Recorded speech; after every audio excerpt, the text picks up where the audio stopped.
Men Rahmonova Dilnoza Ruhlayevna Romitan tumani 16-maktabning kimyo fani o'qituvchisiman. 2025 va 2026 o'quv yilida 2 marotaba o'zim yaratgan mualliflik metodikam respublika miqyosida ommalashdi. Ommalashtirish jarayoni adolatli, xolisona va shaffof o'tdi va bu bizga yanada kuch, yangiliklar izlanish, ya'ni metodikalar yaratishga undadi.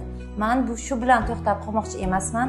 Kelajakda yangi metodikalar yaratib, o'qituvchilarga ularni taqdim etishni davom etaman. Mualliflik metodim 3 halqa metodi deb nomlanadi. Bu muammolarni hal qila olish ko'nikmasini o'rgatadi. Biz bilamizki, barcha fanlarda ularning negizi, ya'ni ularni o'rgatadigan atamalari, reaksiyalar, kimyofonda reaksiyalar, mexanizmlar bor. O'quvchi faqatgina quruq formulani yoki reaksiyalarni yodlamaydi.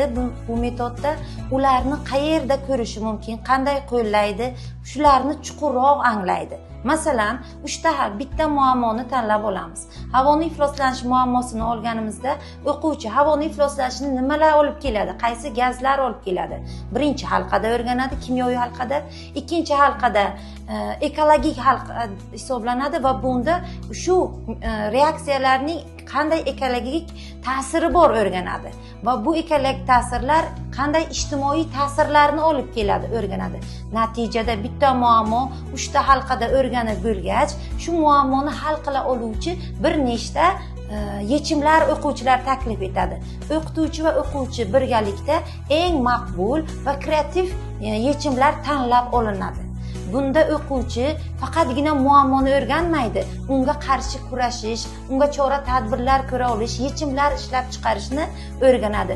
Natijada butun dunyo yaxlit bir tizim ekanligi, o'quvchining har bir qadami bu tizimga daxldor ekanligini anglab yetadi.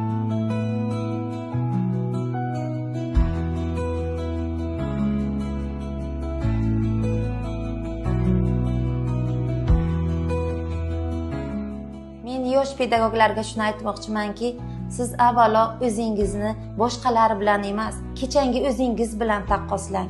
Yangiliklarni o'rganishni, izlanishni odat qiling.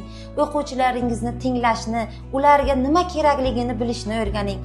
Darslarda yangi texnologiyalar, yangiliklar olib kirishni o'rganing. Shundagina muvaffaqiyat sizni albatta topib oladi.